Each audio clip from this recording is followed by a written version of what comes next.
que o Cruzeiro fez bem, o que o Cruzeiro fez mal, o que o Cruzeiro não fez nesse jogo?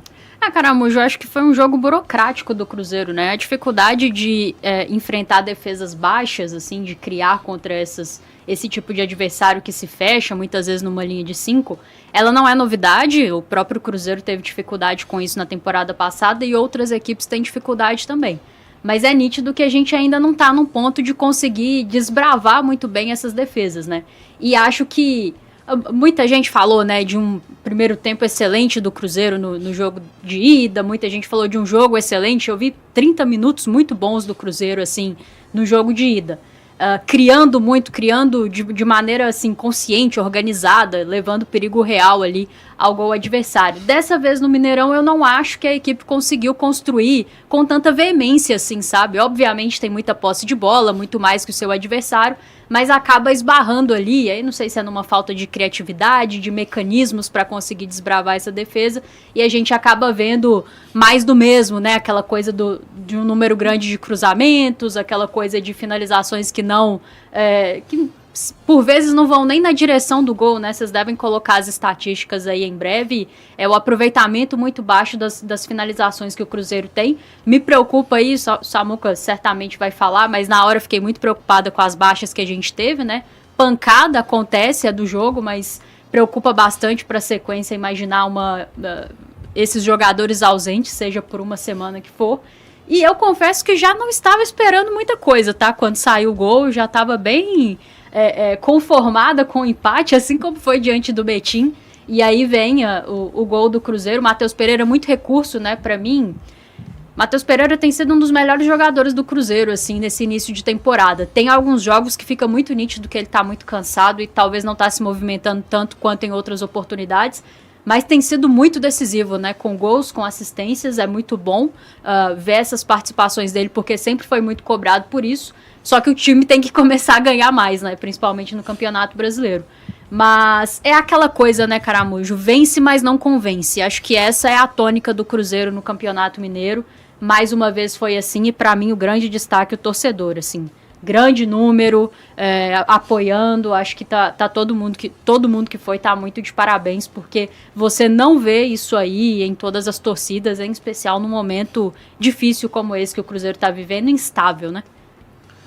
É que assim, é um jogo onde o Cruzeiro tinha a vantagem, né? Então, a gente imaginava uma equipe do Pouso Alegre talvez saindo um pouco mais para poder tentar jogar, e não foi o que aconteceu, né? Acho que o Danilo apostou justamente em tentar preservar, eu acho que o Danilo apostou nisso, né? Em preservar um pouco mais esse, sei lá, 0-0 por uma boa parte, tentar jogar com o fator psicológico do Cruzeiro, mas tiveram algumas escapadas, né? A equipe do Pouso Alegre teve algumas escapadas para conseguir criar contra o Cruzeiro, e me incomodou isso também que a Rafa citou. Me pareceu um Cruzeiro burocrático. E aí quando você enfrenta um adversário fazendo o que a equipe do Pouso Alegre fez, né, que em vários momentos era um 5-4-1, depois virou um 6-3-1, a gente vai mostrar isso aqui depois, uma linha com 6 jogadores ali na última linha, o Cruzeiro precisa de tocar essa bola mais rápido, né, justamente para forçar às vezes um salto, uma compensação e gerar esse espaço, coisa que o Cruzeiro fez, mas fez muito pouco, né? Eu separei 2 oportunidades que o Cruzeiro acabou fazendo, em uma delas o Matheus não finalizou, na outra o cruzamento do William não encontrou ninguém dentro da área. Mas foi um Cruzeiro burocrático e que aí ali na reta final, numa pressão, o adversário já também bem cansado, dentro das suas limitações, o Cruzeiro conseguiu recuperar essa bola. Matheus Pereira e Caio Jorge seguem ainda sendo os principais jogadores desse time, sendo ali as referências técnicas dentro desse Cruzeiro, apesar da troca de comando, apesar da dificuldade que o Cruzeiro tem de construir, mas para mim foi um jogo com pouca inspiração, ao contrário daquele primeiro tempo lá em Pouso Alegre, onde o adversário também defendeu com uma linha de 5, também baixou o bloco, também não se importou em ver o Cruzeiro com a bola, mas o Cruzeiro conseguiu criar, por mais que fosse através dos lançamentos, de um jogo mais direto, é recurso. Acho que dentro do futebol existem várias formas de você furar uma defesa mais fechada. Acho que lá também o Cruzeiro não tentou apostar num jogo mais rápido de posse ali pelo chão, justamente pela questão do gramado, por mais que não fosse um gramado ruim, mas não é a mesma qualidade de um gramado como o do Mineirão. O Cruzeiro acabou aí, para mim, fazendo uma apresentação como a Rafa disse, que venceu e não convenceu. E é o que preocupa o torcedor, porque a gente está falando de um adversário, com todo respeito ao Pouso Alegre, da Série D do Campeonato Brasileiro, né? E aí talvez por isso também a gente não consiga se impor contra equipes da Série A. Mas o principal fator, tirando aí o aspecto técnico, né, que a gente já debateu por várias vezes, para também, não é aqui passar pano para o Tite, mas para também não ficar repetitivo e parecer que se o Tite sair hoje, amanhã os problemas se resolvem, porque eu acho que não. Uma situação ainda mais delicada do que só troca de treinadores, mesmo que eu tenha uma predisposição a pensar em uma troca de comando técnico, mas eu acho que é a questão da confiança. É um Cruzeiro, como o Samuel bem disse, né, e é algo que eu vou apontar na análise, que pouco tenta aquilo que o jogo pede. Muito por conta de o jogo pedir algo que às vezes é um pouco mais complicado, por mais que seja o Pouso Alegre, mas aí entra o aspecto mental. Você ter coragem para fazer o que o jogo está pedindo, mesmo que não seja algo simples, mesmo que não seja uma finalização de fora. Eu sei que não é simples fazer um gol de fora da área, mas a partir do momento ali que você viu que o adversário não vai saltar para pressionar, você tenta finalizar a jogada com um chute de fora, contando com um desvio ou contando com uma falha do goleiro. Então, para mim, foi outro jogo de pouca inspiração do Cruzeiro e que demonstra que esse time tem claros problemas da questão coletiva, sim, mas também do aspecto de confiança. Inclusive, a gente tá vendo os lances aqui, eu vi o pessoal falando aqui que o goleiro fez defesas de Neuer. Essa aí foi a... acho que Mas fez. Essa do Matheus Pereira foi uma baita defesa, mas eu acho que o desvio do zagueiro salvou o goleiro. Se a bola não desvia no zagueiro, o goleiro não defenderia. A bola é mais rápida pro gol. É a sensação que eu tive, né? Mas essa foi uma grande defesa. Muito boa, porque buscar no cantinho ali, no cara a cara é muito complicado, mas... Eu acho que mais uma vez o Cruzeiro facilita muito o trabalho do goleiro, sabe? A forma como o Cruzeiro finaliza, dificilmente a gente acerta aquele chute mais no canto, é um chute muito dentro da área de atuação do goleiro. Esse lance pra mim foi inacreditável. O Kaique salvou a gente de tomar o gol. Só faltava essa, né? O Kaique salvou a gente de tomar o gol. Os dois zagueiros subiram na mesma bola, perderam a casquinha. E aí o atacante saiu na cara do gol. O Kaique fez uma cobertura absurda aí. Acho que foi. Mas aí, pra mim, entra um aspecto mental, Caramujo. Porque é básico de zagueiro. Se um vai subir pra disputar, o outro praticamente já tem que ficar preparado pra segunda bola, pra reagir. E aí, quando os dois vão, quem que vai reagir? Não tem ninguém. Então, entra também a questão mental pra mim. A gente tá vendo o Cruzeiro a gente viu essas jogadas 500 vezes, né? O Cruzeiro tentando a construção. É o lance que vai gerar a chance claríssima pro Christian. Essa aí não pode perder, não. Não pode perder. Pode ser volante, lateral, não pode perder. Isso aí não pode perder. E o Christian é um cara que fez gols importantes no ano passado, até esse ano, né? Fez 2 lá contra o Uberlândia. Ele é um jogador que sabe concluir. No Atlético Paranaense já era um volante artilheiro, ele sabe fazer o gol. O fato dele não conseguir nem colocar na direção do gol me incomoda demais, Caramujo. Porque às vezes o goleiro pode fazer uma defesaça e coisa e tal, mas isolar desse jeito aí não tem como. Aí a gente vê como foi baixo o número de melhores momentos do Cruzeiro. Sim. Aí, né? Tipo, não teve tanto lance assim que a gente fala, nossa. Mas faltou aí um chute de fora da área do Caio no começo. Sim. E a cabeçada do Fabrício Bruno, que o goleiro fez outra defesada. Essa pra mim foi uma baita defesa também. Aí teve o lance lá do quase gol contra, né? Aquele cruzamento do Kaique que o zagueiro desviou contra o goleiro buscou. É o tipo de defesa que os caras só fazem contra o Cruzeiro. Isso é verdade. Assim, o jovem... Se fosse contra outro time, era aquela cena, aquela patetada para todo mundo na rede social falar, nossa, quem que é esse goleiro aí? E apareceu um goleiro de um certo time aí que defendeu um pênalti e jogou a bola pra dentro do gol na sequência. Teve isso. Mas enfim, é raro, mas acontece sempre. Mas o Tite falou muito na coletiva, inclusive, né, sobre consistência do Cruzeiro. Ele tratou assim como uma grande vantagem o fato do Cruzeiro não ter permitido muito ao Pouso Alegre. E assim, gente, ok. E não era também pra permitir. Exatamente, não era pra permitir nada, cara. O Pouso Alegre não queria também muita coisa, né? O Pouso Alegre tava... A postura do time. O Pouso Alegre saiu feliz com 1-0. Tipo assim, eles Esse vieram... chute do Pereira, ele desvia na zaga? Acho que ela pega na perna do cara que tenta bloquear. Tem uma câmera por trás que... de dentro do gol, né? Ela dá uma raspadinha. Eu acho que se não pega, assim, se o zagueiro tá com a perna aberta, ela vai direto no gol, né? Ela não perde força. pessoal já tá pedindo aqui. Daqui a pouco o Samuca atualiza aí se tem tiver alguma novidade sobre Gerson e Cássio, né, que deixaram o jogo lesionados. Eu vi um amigo mandando aqui, vocês então conhecem mais do que a fisiologia e a preparação física, porque vocês teriam poupado jogadores.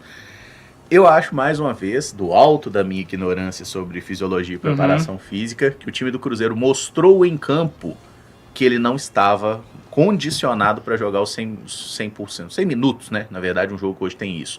Ele não estava preparado para jogar esse jogo. Acho que, mais uma vez, levaram, assim, de uma forma exagerada e eu digo até um pouquinho irresponsável. As lesões de Gerson e Cássio foram pancadas, Sim. Não foram lesões musculares, não vamos misturar as coisas. A gente entra quando fala disso, assim, e aí eu respeito até quem opinou, eles não precisavam jogar. Mas eu acho que a gente entra no subjetivo. Sim. Porque corre esse risco de uma pancada acontecer no dia a dia, né? No treinamento.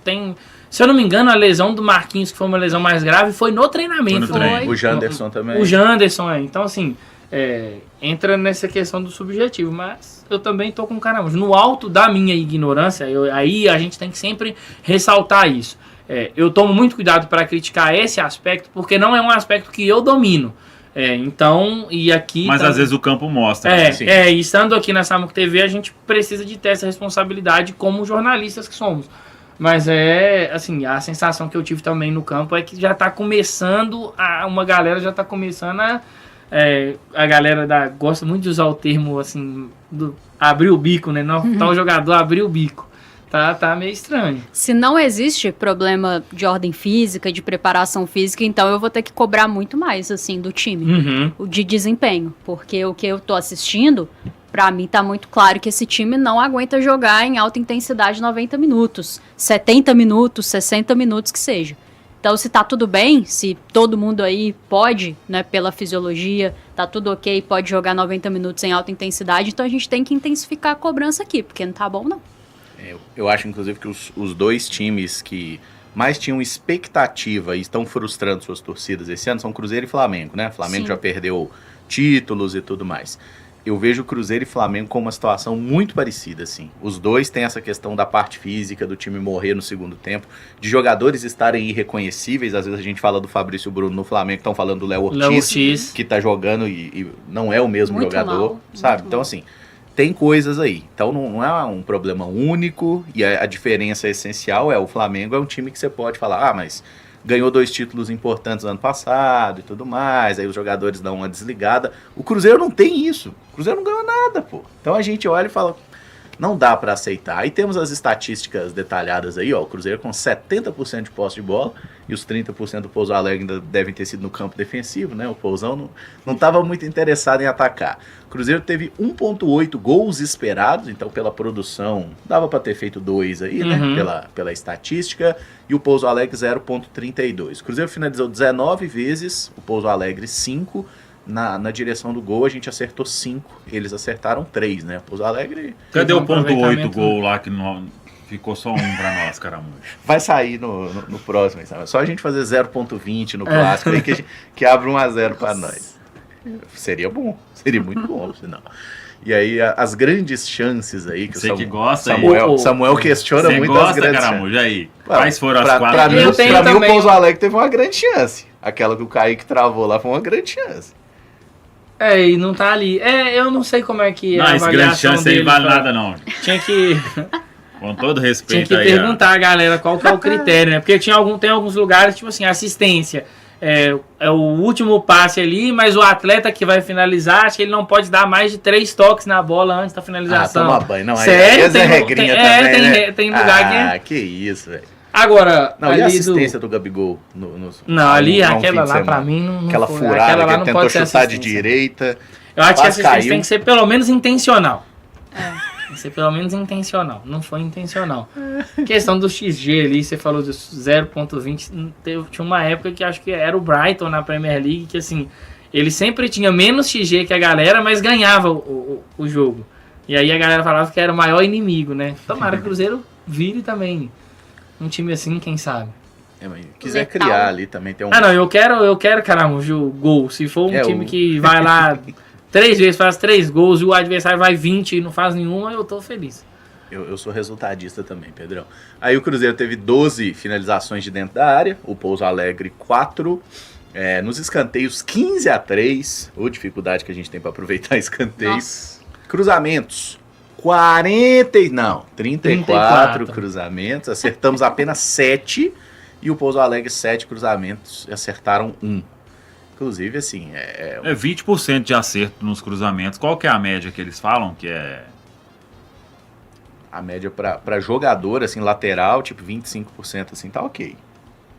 Vou recorrer aos amigos lá da Cruzeiro Status aqui. Foram 12 finalizações de dentro da área, mas só 5 na direção do gol.